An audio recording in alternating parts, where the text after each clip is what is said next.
तनुगृहे मदने दशमे सितौ नयन पाणि गतो जदि जन्मनि शुभमतीव फलं तनुते बलं दसन भंग मनंग विवर्धनम। अब कहते हैं जन्मनि, जिस जन्म समय में जिसके दसवें मदने दसवें सितौ, मतलब मदन माने सप्तम, दसम माने दसम, हम जानते हैं शुक्र। किस नयन पाणि गतो, नयन पाणि अवस्था में, यदि अगर जन्म समय में लग्न में मदन गृह माने सप्तम भाव में और दसम माने दसम भाव में शुक्र यदि अगर बैठा हो तो शुभमतीव फलम तनुते, तो जो है अत्यंत शुभ फल देने वाला वह शुक्र होता है। किस किस गृह में? तनुगृह माने लग्न भाव में, लग्न भाव में, दसवें अर्थात मदने अर्थात मदन सप्तम भाव में, दसवें अर्थात दसम भाव में, सितौ माने शुक्र, नयन पाणि गतो नयन पाणि अवस्था में गया हुआ यदि तो शुभमतीव फलं तनुति, तो अत्यंत शुभ फल देने वाला होता है। बलं और बल भी बढ़ता है। दसन भंग मनंग विवर्धनम, किंतु वह जो है दसन माने होता है दांत, दांतों को कमजोर करता है। और क्या है? अनंग विवर्धनम, अनंग नाम है कामदेव का, जिसका अंग तो भोला बाबा जला चुके हैं, तो इसलिए उनको अंग नहीं है, वो छाया के रूप में है, इसलिए कामदेव का नाम अनंग है। समझे? तो वह जो है मदन मतलब कामदेव को बढ़ाने वाला होता है। समझे? अब कहते हैं शनेरवस्था फलम, जत्र कुत्र स्थितो मंदो जन्म काले विशेषतः अवस्थानाम सदृशं वितनोति शुभाशुभम। अब कहते हैं जन्म काल में शनैश्चर जत्र कुत्र स्थितो, जहां कहीं भी किसी भी भाव में बैठी हो, तो अवस्था नाम सदृशं, तो वो अपने अवस्था के अनुकूल शुभ और अशुभ फल मनुष्यों को देता है। हाँ, 12 अवस्था है ना, 12 अवस्था पढ़ चुके हैं हम लोग, तो वो अपने अवस्था के अनुसार अपना फल देते हैं। अब चलिए राहु के तोर अवस्था फलम, मदन नवमे मदने वापी राहु रिहांगिनाम महांतो निद्रितो वश्यं पुण्य क्षेत्र निवासिनाम। अब देखिए क्या कहते हैं, नव में मदने वापी। अब राहु जो है यदि अगर निद्रतो अर्थात निद्रावस्था में, निद्रिता नव में मदने वापी, निद्रा अवस्था में यदि वह नवम भाव में मदने वापी अर्थात सप्तम भाव में हो, तो पुण्य क्षेत्र निवासिताम, तो वह पुण्य क्षेत्र में निवास करता है, तीर्थ स्थानों में वो जो है जीविका देकर रहने का सिलसिला बना देता है। जैसे मान लीजिए कोई पंडा हो जाता है, कोई पुजारी हो जाता है ना, कोई मंदिर पकड़ लेता है, तो ऐसा जो है, या कोई ट्रस्ट का मालिक, ऐसा यदि और उसका जो अन्य ग्रह बलवान हो तो पुण्य क्षेत्र, पुण्य तीर्थ स्थानों के ट्रस्ट का स्वामी बन जाता है ना। तो ऐसा जो है राहु और केतु का यदि अगर निद्रा अवस्था में नवम भाव अथवा सातवें भाव में हो तो बस पवित्र भूमि, पवित्र तीर्थ, काशी, जगन्नाथपुरी, मथुरा, वृंदावन, अयोध्या, कांची, द्वारिका आदि में अवश्य वह स्थान बना लेता है।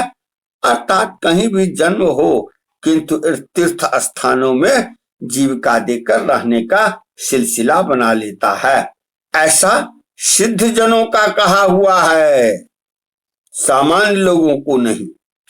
द्वितीय द्वादशे वापि लाभे बा सिंह का सुते वसुधांग भ्रमते मर्त्यो निधन शयने भवेत्।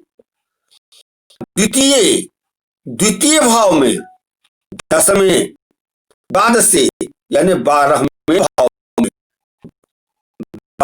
लाभे बा, लाभ स्थान माने आय भाव में यदि सिंह का सुते अर्थात सिंह का के पुत्र राहु केतु हो, बैठा हो, तो वो क्या होता है, वह मनुष्य वसुधांग भ्रमते मर्त्यो निधन शयने भवेत्। और क्या कहते हैं, निर्धन होकर के जत्र तत्र पृथ्वी पर घूमते रहता है, घूमता फिरता है। अर्थात उसकी जीविका स्थिर नहीं होती है। किस किस भाव में बैठा हो तो बताइए। द्वितीय 12वें भाव में यदि अगर राहु या केतु बैठा हो तो वह भ्रमण करने वाला होता है। नहीं, लाभे बा 11वें भाव में भी तो वह मनुष्य दरिद्र बनकर पृथ्वी पर, निर्धन बनकर पृथ्वी पर जहां तहां भटकता है, उसको जीविका का अभाव होता है। निज क्षेत्रे तुंगे कवि कुज गृहे मित्र भवने स्ववर्गे सदवर्ग तमसि शयने जन्म समये फलं पूर्णं प्राहुः कथित भव नादन्य भवने तदा दुष्ट प्रांच तदिह सिखिनो राहु बदिदम। अब देखिए, कहते हैं निज क्षेत्री, जातक के जन्म समय में राहु यदि अगर अपने घर में बैठा हो या अपने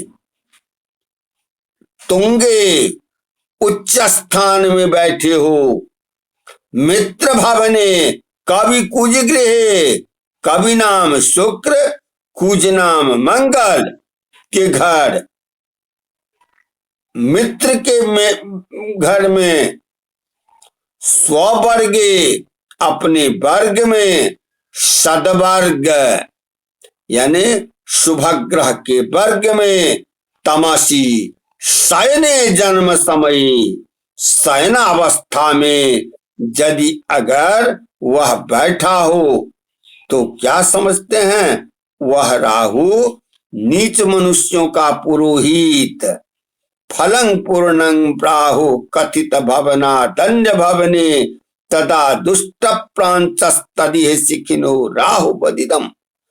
तो वह दुष्ट जनों का पुरोहित होता है, गुरु बनता है। राहु के स्थानों का जो जो फल कहा, अब कहते हैं जैसा राहु का है वैसा ही सिखिनो, अर्थात केतु का भी समझिए। निज क्षेत्र तुंगेवा यानी अपने घर में हो, अपने घर में हो, यह तुंग यानी उच्च भाव अपने उच्च में हो, कवि माने शुक्र के घर में, और कुज माने मंगल के घर में, मित्र भवने मित्र के घर में है,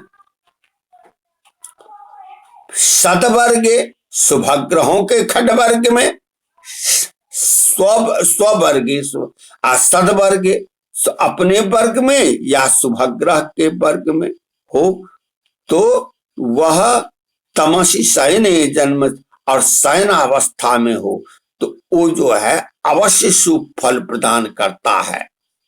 फलं पूर्णं प्राहु कथित भवनादन्य भवन, यदि इसके से अन्य भवन में हो तदा दुष्ट प्रांचस्तदि है, तो वह जो है अंत्यजों का यानी जो नीच वर्ग है उसका जो है पुरोहित अथवा गुरु बन जाता है।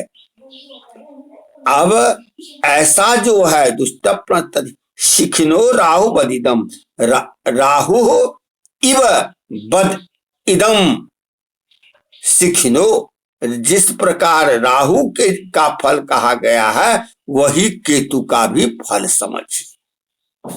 समझे। अब इसका विशेष फल कहते हैं, यदि निद्रागत पाप सप्तमे पाप पीड़ित तदा जाया विनाश शुभ जोगी क्षणान्य।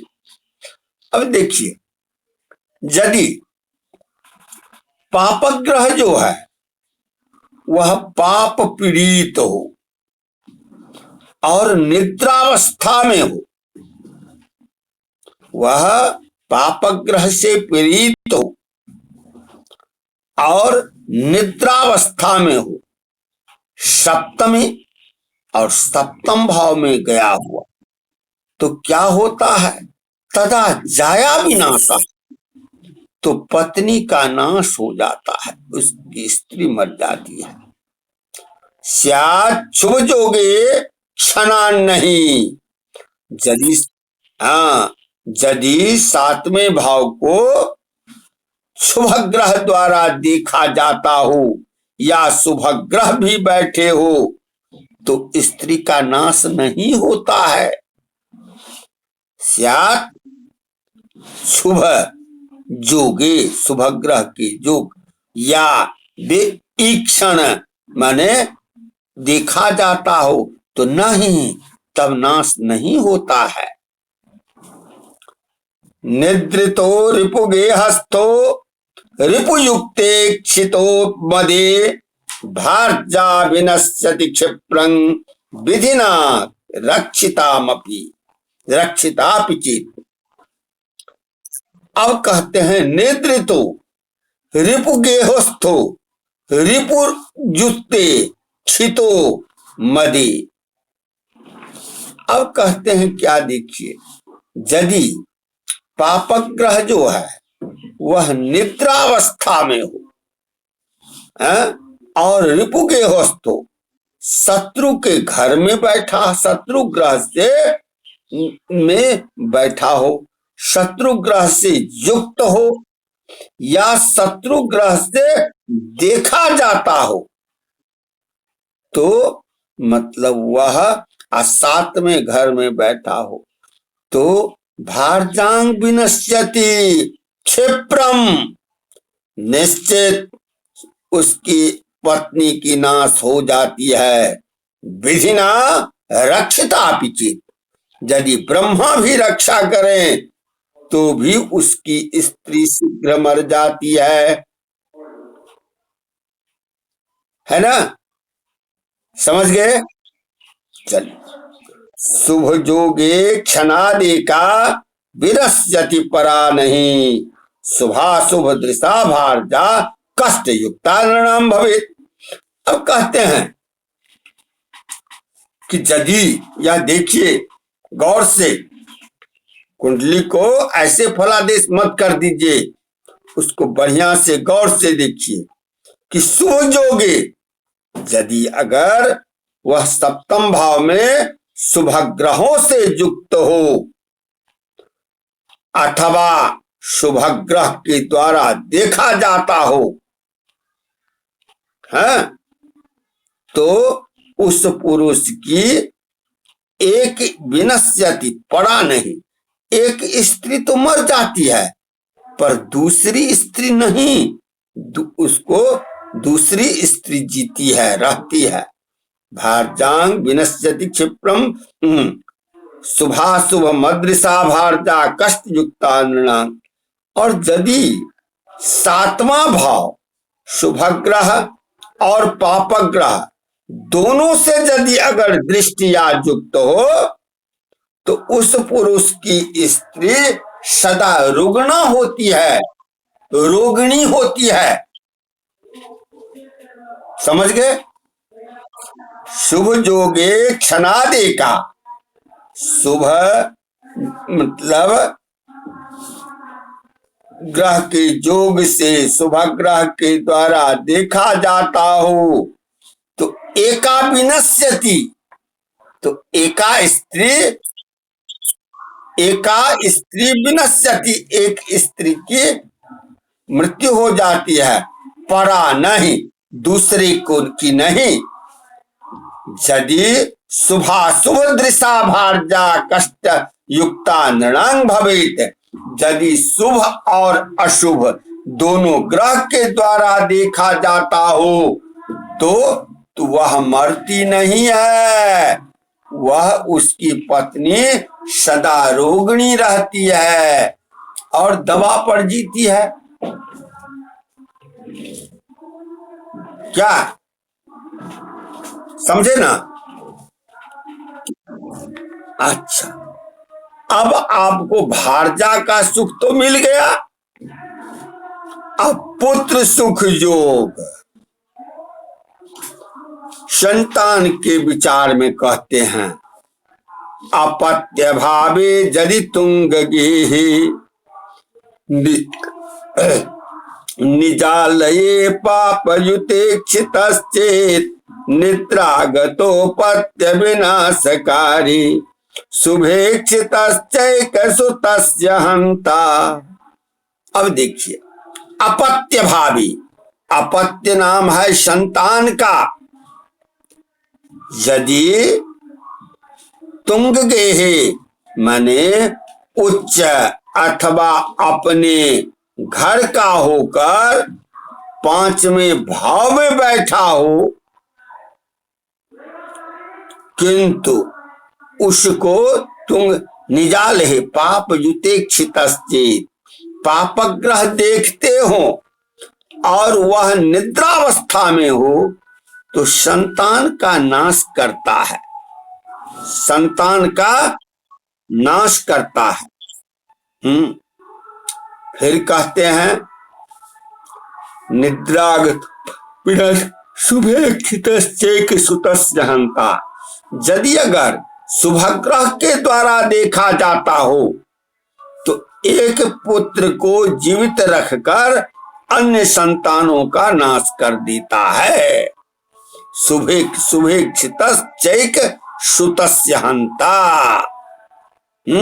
यदि शुभ ग्रह के द्वारा देखा जाता हो तो एक सुतस्य विनाशकारी भवति, वो एक संतान को का नाश करने वाला होता है। अपमृत्यु योग, जिसे आप कहते हैं आयु रहते हुए मृत्यु, है ना? अपमृत्यु तो उसे ही होता है। राहुना सहितो जस्य निधनस्थो कुजार कजौ।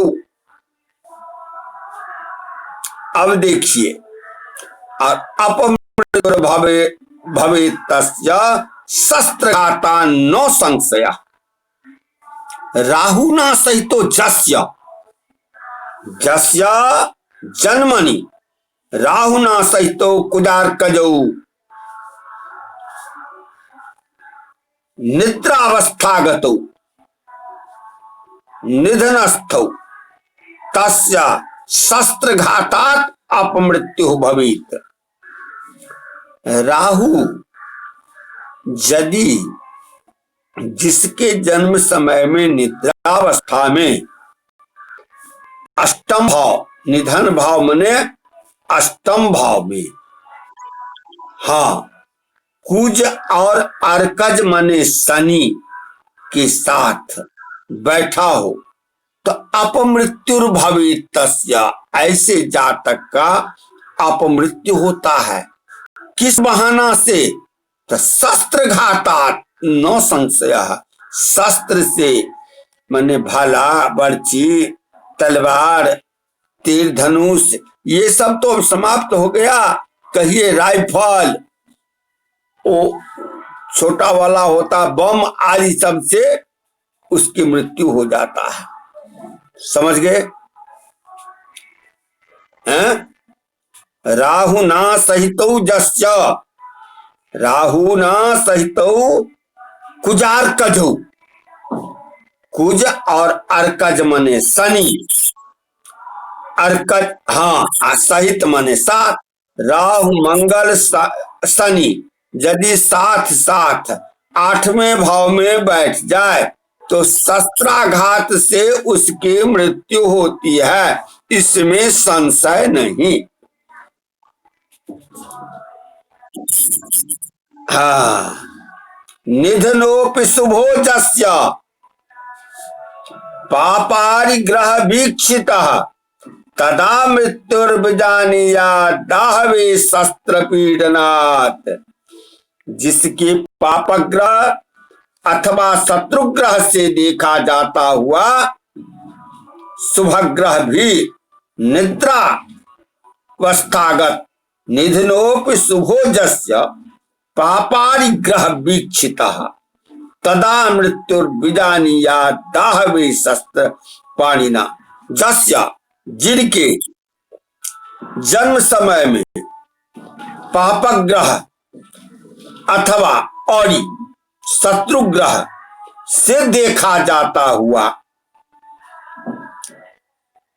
शुभ ग्रह भी निद्रा अवस्थागत आठवें भाव में तथा मृत्यु में बैठा हो तो युद्ध में शस्त्र द्वारा उसकी मृत्यु होती है, ऐसा जानना चाहिए।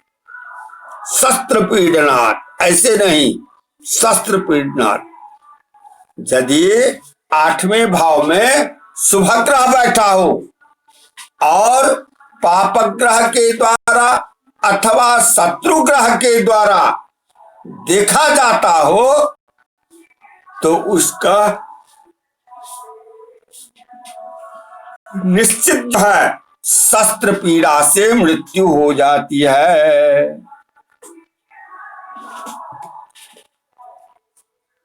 अब कहते हैं शत्रुकृत और तीर्थकृत मृत्यु योग, यानी कि शत्रु के द्वारा और तीर्थ में गया हुआ के में मृत्यु का कैसे कैसे योग होता है उसको कहते हैं।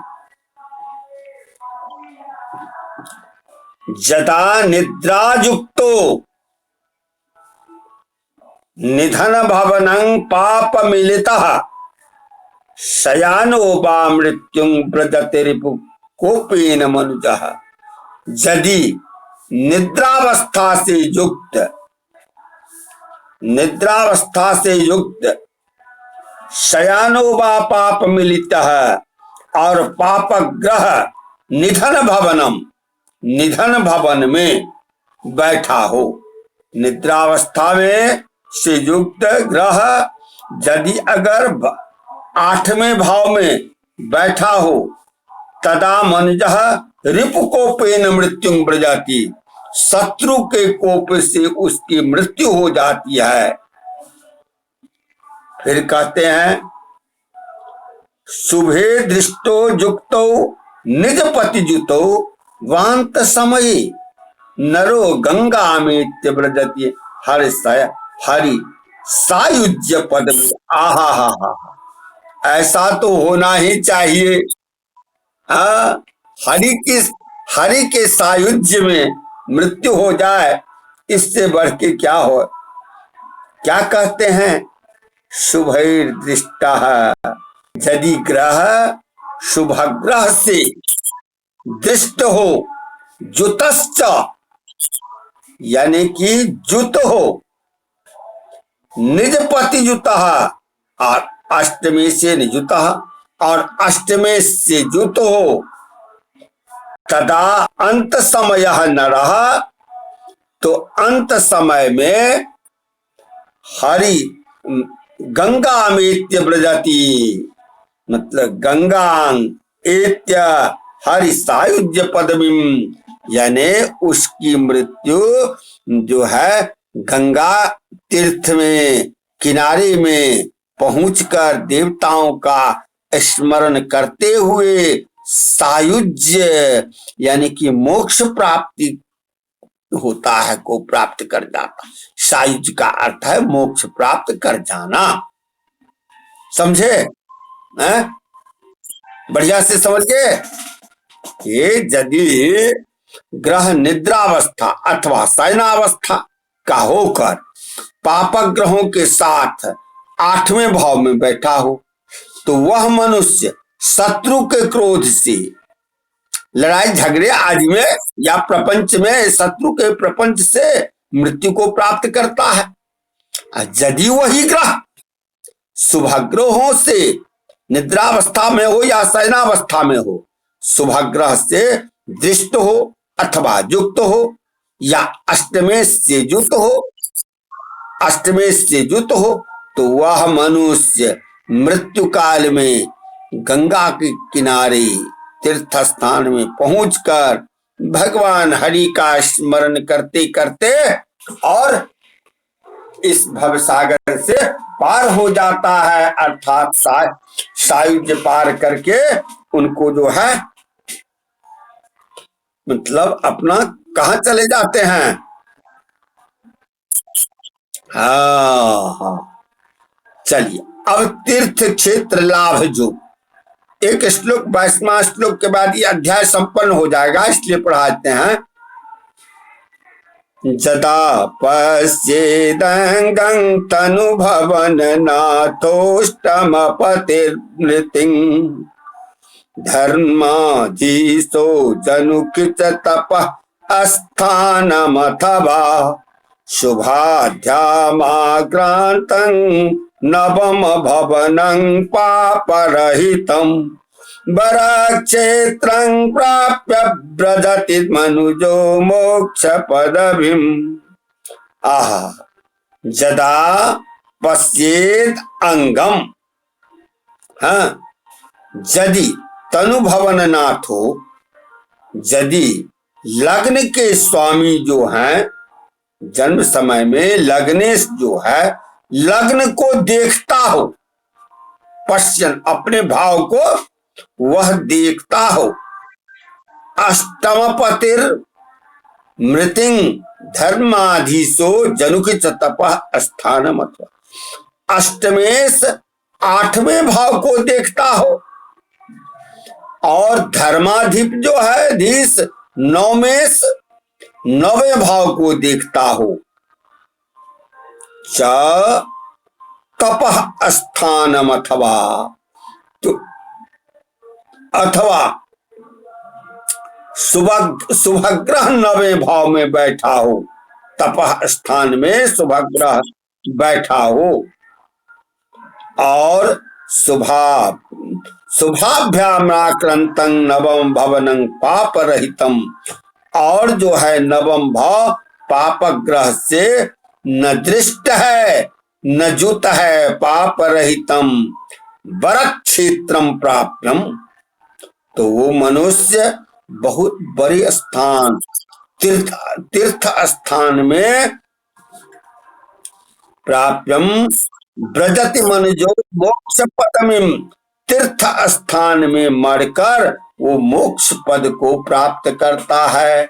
अब ये समझ लीजिए कि कुंडली में मोक्ष कैसे प्राप्त होता है, तो एक इससे ऊपर जो पढ़े हैं, और दूसरा ये जदा पश्येदंगम तनुभवन नाथो, यानी लग्ननाथ लग्नेश जो है अपने भाव लग्न को पूर्ण दृष्टि से देखते हो। अष्टम पति मृतिंग, यानी आठवें भाव मृत्यु भवन को अर्थात अपने भाव को देखता हो। धर्माधीशो, और नवम भाव जो है नवमेश जो है अपने भाव को देखते हो। तपह तपह स्थानम अथवा, मतलब शुभाभ्यामाक्रंतम, और नवम भाव में शुभग्रह जो है नवम भाव में बैठा हो। तो क्या कहते हैं, शुभाभ्यामाक्रंतं न भवन पाप रहितम, और पाप ग्रह के द्वारा न दृष्ट हो न जुत हो, तो वह मनुष्य तीर्थ स्थान में वर क्षेत्रम प्राप्यम भजति मनुजो मोक्ष पदवीम, वो तीर्थ स्थान में वह मनुष्य मर करके और मोक्ष पद की धारण करता है। हो गया ना? ठीक है, खूब मस्त रहिए, खूब मस्त रहिए, आनंद रहिए।